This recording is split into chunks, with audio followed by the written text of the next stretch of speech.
Assalamualaikum warahmatullahi wabarakatuh.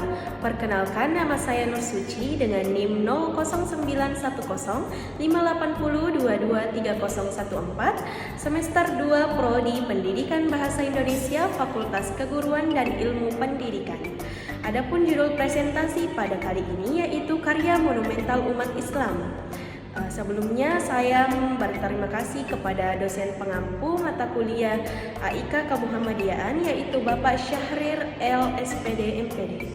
Pendahuluan, pada masa zaman keemasan Islam pada abad ke-8 hingga ke-14, peradaban Islam mencapai puncak kemajuan dalam berbagai bidang, mencakup ilmu pengetahuan, filsafat, seni, dan teknologi. Pada periode ini, dunia Islam menjadi pusat pembelajaran dan inovasi global, di mana para ilmuwan, cendekiawan, dan seniman dari berbagai wilayah berkumpul dan bertukar ide. Dengan dorongan dari ajaran Islam yang menekankan pentingnya mencari ilmu, para sarjana muslim berhasil menyerap dan mengembangkan warisan pengetahuan dari Yunani, Persia, India, dan peradaban lainnya, sekaligus menambah penemuan dan inovasi baru yang mengubah dunia. Hasil-hasil dari masa keemasan ini seperti kemajuan dalam matematika, astronomi, kedokteran, dan arsitektur tidak hanya memberikan kontribusi signifikan pada zamannya, tetapi juga membentuk dasar bagi banyak disiplin ilmu dan tradisi budaya yang masih kita rasakan hingga hari ini. Pengaruhnya berlanjut ke masa modern melalui penerjemah karya-karya ilmiah dan filsafat Islam ke bahasa lain, yang kemudian mempercepat Renaissance di Eropa dan perkembangan sains modern di dunia barat. Periode-periode kunci peradaban Islam. Awal perkembangan peradaban Islam dimulai pada abad ke-7 Masehi, setelah Nabi Muhammad SAW mendirikan komunitas Muslim di semenanjung Arab. Setelah wafatnya Nabi, kekhalifahan berkembang pesat dimulai dari masa Khalifah Rasyidin dan kemudian dilanjutkan oleh dinasti Umayyah dan dinasti Abbasiyah. Selama periode ini, wilayah kekuasaan Islam meluas ke Afrika Utara, Spanyol, Persia, dan Asia Tengah, menciptakan peradaban yang kosmopolitan dan multikultural. Pada masa dinasti Abbasiyah 750 sampai 1258 Masehi, peradaban Islam mencapai puncak kejayaannya, dikenal sebagai zaman keemasan Islam. Ibu kota Baghdad menjadi pusat ilmu pengetahuan, budaya, dan ekonomi yang maju. Di sana didirikan Baitul Hikmah, lembaga penelitian dan penerjemah yang menjadi pusat pemikiran ilmiah di dunia Islam. Pengetahuan dari Yunani, Persia, India, dan Romawi diterjemahkan ke dalam bahasa Arab, dipelajari, dan dikembangkan lebih lanjut oleh para cendekiawan Muslim. Pencapaian dalam budaya dan seni. Dalam bidang seni dan budaya, arsitektur Islam berkembang pesat dengan bangunan-bangunan monumental seperti Masjid Agung Cordoba di Spanyol dan Masjid Al-Haram di Mekkah. Kaligrafi dan seni dekoratif Islam yang memanfaatkan pola geometris menjadi sangat terkenal. Sastra Islam juga berkembang dengan karya-karya puisi dan prosa dari para sastrawan seperti Rumi dan Al-Mutanabi. Pencapaian dalam ilmu pengetahuan. Ilmuwan Muslim melakukan terobosan penting di berbagai bidang. Dalam matematika, Al-Khawarizmi mengembangkan aljabar dan Omar Khayyam menyempurnakan geometri. Di bidang astronomi, Al-Battani dan Ibnu Yunus memperbaiki pengukuran gerakan benda langit, dan Ibnu Al-Haytham mempelopori penelitian dalam bidang optik. Sementara Al-Razi dan Ibnu Sina memimpin dalam perkembangan kedokteran, khususnya dalam diagnosa dan pengobatan penyakit. Pencapaian dalam ekonomi. Dalam bidang ekonomi, dunia Islam menjadi pusat perdagangan internasional yang menghubungkan Timur Tengah, Eropa, Afrika, dan Asia. Kota-kota besar seperti Baghdad, Kairo, dan Cordoba menjadi pusat perdagangan barang berharga seperti sutra, rempah-rempah, emas, dan buku. Sistem wakaf atau perguruan wakaf dan pengembangan ekonomi pasar memajukan kesejahteraan masyarakat Muslim. Berikut adalah salah satu contoh karya monumental di bidang seni dan arsitektur. Taj Mahal. Taj Mahal dari India dibangun oleh Kaisar Mughal Shah Jahan pada abad ke-17 sebagai makam untuk istrinya Mumtaz Mahal. Taj Mahal dianggap sebagai salah satu bangunan terindah di dunia dan contoh arsitektur Islam yang luar biasa. Taj Mahal adalah salah satu karya monumental dalam bidang arsitektur dan seni yang paling ikonik di dunia. Bangunan ini dibangun pada abad ke-17 oleh Kaisar Mughal Shah Jahan sebagai peringatan cinta untuk istrinya, Mumtaz Mahal, yang meninggal pada tahun 1631 saat melahirkan anak ke-14 mereka. Shah Jahan sangat terpukul oleh kematian istrinya dan memutuskan untuk membangun sebuah muslim yang indah sebagai lambang cinta abadi mereka. Pembangunan Taj Mahal dimulai pada tahun 1632 dan selesai sekitaran tahun 1653, melibatkan ribuan pekerja dan pengrajin dari berbagai wilayah termasuk India, Persia, dan Kekaisaran Ottoman. Inspirasi dan pengaruh arsitektur. Taj Mahal adalah contoh utama dari arsitektur Mughal yang merupakan perpaduan dari gaya arsitektur Islam, Persia, India, dan Turki.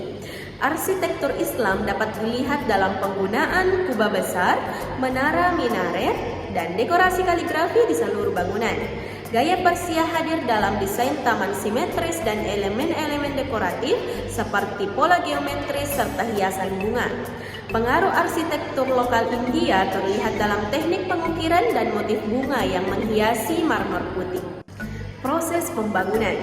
Pembangunan Taj Mahal melibatkan sekitar 20.000 pekerja termasuk arsitek, insinyur, pengukir, dan pengrajin. Material yang digunakan untuk bangunan ini termasuk marmer putih dibawa dari berbagai wilayah. Marmernya diimpor dari tambang di Makrana, Rajasthan, sementara baru permata seperti lapis lazuli, safir, dan virus yang digunakan untuk inlay dekoratif berasal dari tempat-tempat yang jauh seperti Tibet, Sri Lanka, dan Afghanistan. Ustadz Ahmad Lahori, seorang arsitek Persia, sering disebut sebagai tokoh utama di balik desain bangunan ini.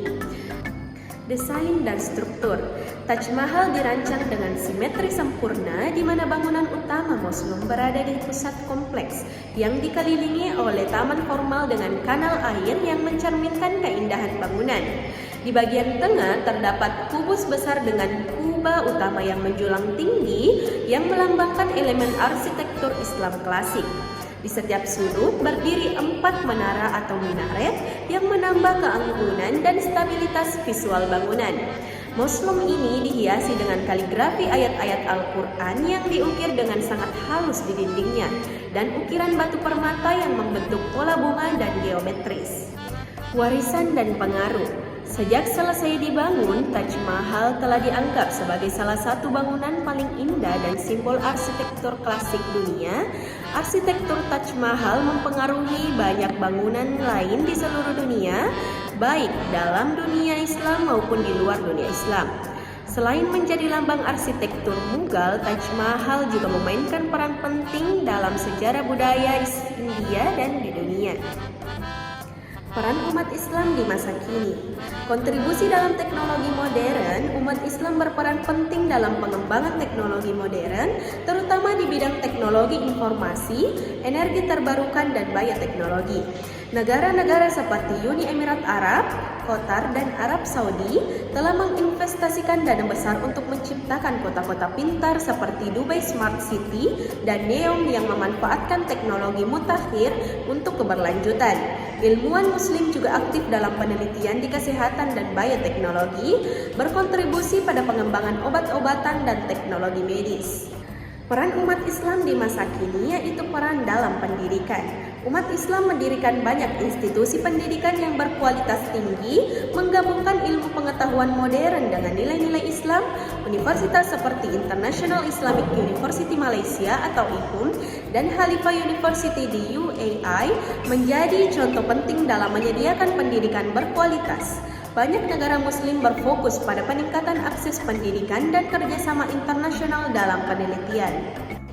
Peran umat Islam di masa kini yaitu peran umat Islam dalam arsitektur. Di bidang arsitektur, umat Islam telah membangun karya-karya monumental modern yang menggabungkan teknologi canggih dengan warisan arsitektur tradisional Islam. Arsitektur masjid dan bangunan sipil modern tetap mengedepankan nilai-nilai Islam seperti keseimbangan, harmoni, simetri, dan penggunaan pola geometris yang rumit. Contoh utama adalah Masjid Sheikh Zayed di Abu Dhabi dan Burj Khalifa di Dubai. Burj Khalifa, bangunan tertinggi di dunia, meskipun mencerminkan modernitas dan inovasi teknik, terinspirasi oleh bentuk dan prinsip-prinsip arsitektur Islam. Desainnya mencerminkan penggunaan geometri yang sering ditemukan dalam seni Islamik klasik. Selain itu, pembangunan kota-kota pintar dan infrastruktur ramah lingkungan di dunia Islam menunjukkan bahwa arsitektur modern dapat menyelaraskan estetika Islam dengan tantangan modern seperti urbanisasi dan keberlanjutan. Misalnya, kota futuristik Neom di Arab Saudi menggabungkan elemen-elemen arsitektur Islam dengan teknologi ramah lingkungan dan inovasi dalam desain kota. Adapun kesimpulan pada materi presentasi kali ini yaitu kontribusi besar peradaban Islam dalam membangun dunia modern sangat terlihat dalam berbagai bidang, termasuk ilmu pengetahuan, teknologi, arsitektur, dan ekonomi. Selama zaman keemasan Islam, ilmuwan Muslim membuat terumusan signifikan di bidang matematika, astronomi, kedokteran, dan filsafat yang memberikan fondasi bagi perkembangan ilmu pengetahuan modern. Tradisi ini terus dilanjutkan oleh umat Islam saat ini yang terlibat aktif dalam inovasi teknologi, penelitian Islam, dan pendidikan.